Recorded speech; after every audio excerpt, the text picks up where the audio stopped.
जय माता दी भक्तों। क्या लटजीरा इतना पावरफुल होता है कि हम अगर नवरात्रि के दौरान इससे संबंधित कुछ उपाय कर ले तो हमारे पास पैसों की कमी नहीं होगी? क्या है लटजीरा का उपयोग कैसे किया जाता है, इससे जुड़ा हुआ पूजा? भक्तों, मैं पहले ही बता दूं कि अगर आप लटजीरा से संबंधित ये पूजा चैत्र नवरात्रि के दौरान कर लेते हैं तो मान के चलिए कि आपकी हर एक मनोकामना पूरी होगी, किस्मत होगा सातवें आसमान पर, खुशियों से खिलखिला उठेगा। आपका घर परिवार सारे दुख होंगे खत्म, चाहे फिर वो पैसों की समस्या हो या घर परिवार का। तो भक्तों, चलिए बिना समय गंवाए वीडियो को शुरू करते हैं। लेकिन दोस्तों, अगर आपको हमारा वीडियो अच्छा लगे, इंफॉर्मेटिव लगे, तो हमारे चैनल वास्तु मेकर को सब्सक्राइब करना न भूले और बेल आइकन को ऑल पर सेट जरूर करें ताकि मैं जब भी नया वीडियो अपलोड करूं तो सबसे पहले आपको नोटिफिकेशन मिल सके। दोस्तों, कमेंट में एक बार जय माता दी जरूर लिखे। चलिए भक्तों, वीडियो को स्टार्ट करते हैं। यदि आप चैत्र नवरात्रि 30 मार्च से प्रारंभ के दौरान बताए गए नियमों के अनुसार इन पौधों की जड़ को अपने घर में लाते हैं और सही विधि से प्रयोग करते हैं तो आपको आर्थिक लाभ मिल सकता है। हम आपको इन पौधों से जुड़े कुछ ऐसे उपाय बताएंगे जो आपके जीवन में खुशहाली और धन की वृद्धि ला सकते हैं। यह ध्यान रखें कि उपायों को पूरी श्रद्धा और सही विधि से करना आवश्यक है। चैत्र नवरात्रि का विशेष महत्व होता है क्योंकि इन दिनों में किए गए उपाय अधिक प्रभावी माने जाते हैं। इस दौरान सभी चमत्कारी पौधे जागृत अवस्था में होते हैं और इनमें देवी देवताओं की कृपा मानी जाती है। यदि आप इस विशेष जड़ी बूटी को अपने घर में रखते हैं तो माता दुर्गा और धन की देवी लक्ष्मी का आशीर्वाद प्राप्त होगा। आज हम जिस जड़ी बूटी के बारे में बता रहे हैं उसे अमृत बूटी भी कहा जाता है।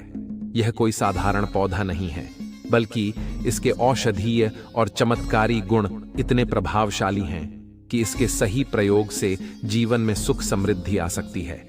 हम आपको इन उपायों के बारे में विस्तार से बताएंगे, इसलिए वीडियो को पूरा देखें और जय माता लक्ष्मी और जय भगवान शिव लिखकर अपनी श्रद्धा प्रकट करें ताकि देवी देवताओं की कृपा आपके पूरे परिवार पर बनी रहे। अगर यह पौधा आपके घर या आसपास उपलब्ध हो तो इसे साधारण समझने की भूल न करें। इसके सही उपयोग से धन लाभ और आयुर्वेदिक लाभ दोनों प्राप्त किए जा सकते हैं। आगे हम आपको बताएंगे कि इस पौधे के कौन से हिस्से का उपयोग किस प्रकार किया जाना चाहिए। अगर यह सारी जानकारी आप देख लेंगे तो यकीन मानिए कल से ही आप इस पौधे की पूजा करना शुरू कर देंगे। वास्तव में आप इस पौधे को अपने घर के मंदिर में भी रख सकते हैं क्योंकि यह पौधा बहुत ही चमत्कारी और शक्तिशाली माना जाता है। और आपको बता दूं कि इसके पूजा पाठ से आपको पूरा लाभ मिलेगा। देखिए, आप हमारी वीडियो में देख सकते हैं यह पौधा। इस पौधे को अलग अलग स्थानों पर अलग अलग नामों से जाना जाता है।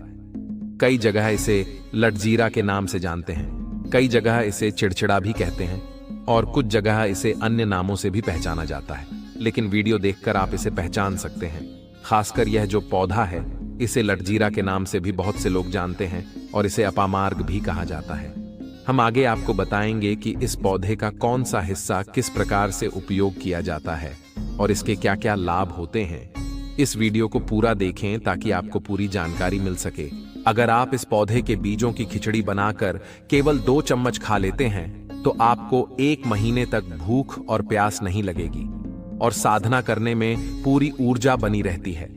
हमारे धर्मशास्त्रों में भी कहा गया है कि जो व्यक्ति साधना करके भोलेनाथ को प्रसन्न कर लेता है उसके सभी दुख, कष्ट और परेशानी दूर हो जाते हैं। जिस इंसान पर भोलेनाथ की कृपा होती है वह व्यक्ति धनवान, बुद्धिमान और श्रेष्ठ बनता है। वैसे तो भोलेनाथ थोड़ी सी भी सच्ची भक्ति से प्रसन्न हो जाते हैं, लेकिन अगर कुछ विशेष नियमों का पालन करके उनकी पूजा की जाए तो लाभ और भी अधिक होता है। संत ने हमें बताया कि इस पौधे की जड़ में मां गंगा का वास होता है। जी हां, प्राचीन ग्रंथों में भी उल्लेख मिलता है कि अमृत की कुछ बूंदें इस पौधे की जड़ पर गिरी थीं, जिससे यह पौधा अमर हो गया। यही कारण है कि यह पौधा हजारों सालों से चला आ रहा है और आज भी आसानी से मिल जाता है। आयुर्वेद में इस पौधे को संजीवनी बूटी के समान माना गया है। अगर आप चैत्र नवरात्रि के दौरान जिस स्थान पर माता रानी की पूजा करते हैं वहां इस पौधे की जड़ लेकर 7 बार परिक्रमा करते हैं और फिर इसे लाल कपड़े में बांधकर अपने घर की तिजोरी में रख देते हैं, तो आपके घर में कभी भी धन की कमी नहीं होगी, बल्कि धन दौलत लगातार बढ़ती जाएगी। यह एक प्राचीन और प्रमाणित उपाय है जिसे आज भी धार्मिक लोग अपनाते हैं। आयुर्वेदिक गुणों की बात करें तो इस पौधे की जड़ बहुत ही महत्वपूर्ण मानी जाती है। पुराने समय के बुजुर्ग लोग, जिन्हें हम सयाने या अनुभवी व्यक्ति कहते हैं, इस पौधे की जड़ से दातुन किया करते थे। क्या आज भी आपके आसपास ऐसे लोग हैं जो इसकी जड़ से दातुन करते हैं? अगर हां, तो आपको जानकर हैरानी होगी कि इसके पीछे भी एक बड़ा कारण है। इस पौधे की जड़ में मां गंगा का वास होता है और इसे अमृत का अंश प्राप्त हुआ है। आयुर्वेद में माना जाता है कि यदि कोई व्यक्ति इस पौधे की जड़ से दातुन करता है तो उसके दांतों से जुड़ी हर समस्या दूर हो जाती है। जिन लोगों को लंबे समय से दांतों में दर्द रहता है, कैविटी बनी हुई है या जिनका इलाज डॉक्टरी दवाओं से भी ठीक नहीं हो रहा, वे यदि लगातार 15 दिनों तक इसकी दातुन करें तो उनके दांतों का दर्द समाप्त हो जाएगा। इसके परिणाम केवल 2 से 3 दिनों में दिखने लगते हैं। सिर्फ यही नहीं, जिन लोगों के दांतों में पीलापन है और इस कारण से उन्हें शर्मिंदगी महसूस होती है, वे अगर इस पौधे की जड़ से नियमित रूप से दातुन करें तो उनके दांत चमकदार और सफेद हो जाएंगे। ये दांतों को पूरी तरह से साफ करने में मदद करता है और दांतों को मजबूत बनाता है। इसलिए अगर आप भी दांतों की समस्याओं से परेशान हैं तो इस आयुर्वेदिक उपाय को जरूर अपनाएं। इस पौधे की जड़ का उपयोग बाबा सिर, फिस्टुल्ला जैसी बीमारियों के इलाज में भी किया जा सकता है। अगर आप इस समस्या से परेशान हैं तो इसकी जड़ को पीसकर दही या मट्ठे में मिलाकर लगातार 2-3 दिन सेवन करें। इससे आपको काफी राहत मिलेगी और आपकी बीमारी हमेशा के लिए खत्म हो सकती है। अब मैं आपको इस पौधे का एक और महत्वपूर्ण प्रयोग बताना चाहूंगा जो गर्भवती महिलाओं के लिए बहुत लाभकारी है। कई बार प्रसव में देरी होती है जिससे गर्भवती महिलाओं को अत्यधिक पीड़ा सहनी पड़ती है। खास तौर पर ग्रामीण और शहरी क्षेत्रों में ऐसी महिलाएं होती हैं जो डॉक्टर के जरिए सर्जरी नहीं करवाना चाहती, क्योंकि सर्जरी के कारण आगे चलकर कई समस्याओं का सामना करना पड़ता है। ऐसे में यह उपाय उनके लिए बहुत कारगर साबित हो सकता है। इसके लिए आपको इस पौधे की जड़ से एक विशेष उपाय करना होगा। सबसे पहले 4 से 5 चावल के दाने लें और इस पौधे की जड़ को लेकर उसमें डालें। इसके बाद जब आप इस जड़ को लेने जाएं तो मन ही मन प्रार्थना करें, हे प्रभु, मैं इस जड़ को एक प्रसूता स्त्री की सहायता के लिए ले जा रही हूं ताकि उसका प्रसव आसानी से हो जाए। इस प्रार्थना के बाद इस जड़ को लाल रंग के कपड़े में बांधकर उस गर्भवती महिला की कमर में पहनाना है। जैसे ही यह जड़ महिला की कमर में बंधेगी, 15 मिनट के भीतर प्रसव की प्रक्रिया शुरू हो जाएगी और बच्चा आसानी से जन्म ले लेगा। अब जानते हैं इस पौधे के कुछ और आयुर्वेदिक और चमत्कारी प्रयोग। इस पौधे में अद्भुत गुण छिपे हुए हैं और हम आपको ऐसे उपाय बताएंगे जिनसे आपके घर में धन की वृद्धि होने लगेगी। यह उपाय करने से आपके घर में समृद्धि बनी रहेगी और धन कभी खत्म नहीं होगा। यह विशेष उपाय हम आपको वीडियो के अंत में बताएंगे, इसलिए वीडियो को अंत तक जरूर देखें। वीडियो को पूरा देखने पर ही आपको सही सटीक जानकारी प्राप्त होगी, इसलिए वीडियो के अंत तक बने रहें। आपको हम बता दें कि जिनके दांतों में दर्द हो रहा है और कई लोग जिनको सिर में दर्द होता है, उन सभी के लिए यह उपाय बहुत फायदेमंद है। दांत के दर्द को ठीक करने के बाद आप उसकी जड़ को जलाकर उसकी भस्म बना सकते हैं। इस भस्म को उस जगह पर लगाएं जहां दर्द हो रहा हो। कुछ ही घंटे में आपका दर्द समाप्त हो जाएगा, क्योंकि इसके अंदर ऐसी चमत्कारी शक्तियां पाई जाती हैं जो किसी भी प्रकार के सिर दर्द, डिप्रेशन, अनिद्रा या पागलपन जैसी समस्याओं में रामबाण की तरह काम करती हैं। अब मैं आपको इसका चमत्कारी प्रयोग बताता हूं। पहला प्रयोग है, जो लोग चाहते हैं कि उनके काम में तरक्की हो, जैसे व्यापारी लोग जिनकी दुकान अच्छी चले, तो वे क्या कर सकते हैं? इस पौधे की जड़ को रवि पुष्य नक्षत्र, गुरु पुष्य नक्षत्र या फिर कोई शुभ दिन जैसे चैत्र नवरात्रि, कृतिका नक्षत्र आदि में लाकर उसे लाल कपड़े में बांध लें और इसे अपने व्यापार स्थल पर रखें। इससे आपको जल्दी ही अच्छे ग्राहक मिलेंगे और आपके व्यापार में वृद्धि होगी। यह दुकान में ग्राहकों की भीड़ को बढ़ाएगा और आपकी आमदनी में वृद्धि करेगा। जब आपकी दिन दुगनी और रात चौगुनी तरक्की होने लगेगी तो आप धनवान बन जाएंगे।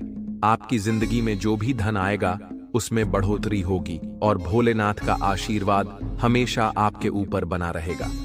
अब सुनिए इसका दूसरा प्रयोग।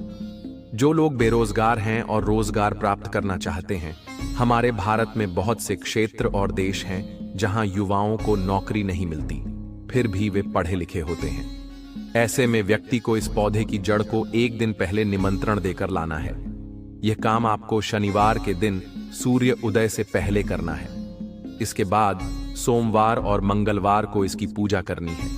बुधवार को जड़ को धारण करें तो आपको मनचाही नौकरी की प्राप्ति होगी। यह प्रयोग मैंने एक नागा बाबा से जाना था और इसका प्रभाव बहुत ही अचूक है। अब सुनिए इसका तीसरा प्रयोग।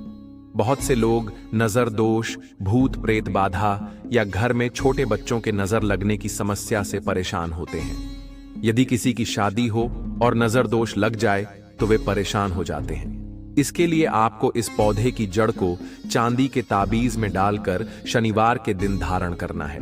इससे कोई भी नजर दोष आपको नहीं लगेगा और आप हमेशा सुरक्षित रहेंगे। इसके अलावा इसके कुछ और चमत्कारी गुण भी हैं। कई लोग ऐसे होते हैं जो चाहते हैं कि सामने वाला व्यक्ति उनके जैसा कार्य करे, उन्हें देखकर प्रभावित हो। यह प्रयोग आपको मैं बताना नहीं चाहता था, लेकिन अगर आप इसे सही तरीके से इस्तेमाल करेंगे तो यह प्रभावी रहेगा। इसके लिए इस पौधे की जड़ और सफेद दुर्गा घास को पीसकर तिलक तैयार करें। इसे तिलक लगाकर यदि आप किसी सभा में जाते हैं तो लोग आपके द्वारा किए गए कार्यों को देखकर प्रभावित होंगे और आपके अनुरूप कार्य करेंगे। अगर आप किसी लड़की या महिला को आकर्षित करना चाहते हैं जिनके माता पिता शादी के लिए नहीं मानते, तो आप इसे उनके सामने लगाकर जा सकते हैं। इससे वे आपके वश में हो जाएंगे। हालांकि इसे गलत तरीके से उपयोग न करें, क्योंकि इससे नकारात्मक परिणाम भी हो सकते हैं। इस पौधे की जड़ को आप घर में लाकर देव प्रतिमा की तरह पूजा करें। इसे लाल कपड़े में बांधकर तिजोरी में रखें। इससे आपके शत्रु भी डरेंगे और पसीने छोड़ देंगे। यह पौधा बहुत ही चमत्कारी है और आपको आसानी से मिल सकता है। भारत में कई स्थानों पर यह पौधा पाया जाता है। हालांकि कुछ देशों में यह पौधा नहीं मिलता। जिन देशों में यह पौधा मिलता है वहां के लोग इसका सही उपयोग करें। इसका दुरुपयोग न करें, क्योंकि इससे नकारात्मकता बढ़ सकती है। यदि आप चैत्र नवरात्रि के दिन इस प्रयोग को करते हैं तो यह और भी लाभकारी होगा, क्योंकि यह एक विशेष दिन है। जो भी प्रयोग आप करेंगे वह निश्चित रूप से सफल होगा और आपकी मन्नत पूरी होगी। दोस्तों, यह जो मैंने उपाय बताया है उसका सही तरीके से उपयोग करें और देवी देवताओं का आशीर्वाद हमेशा आपके साथ रहेगा।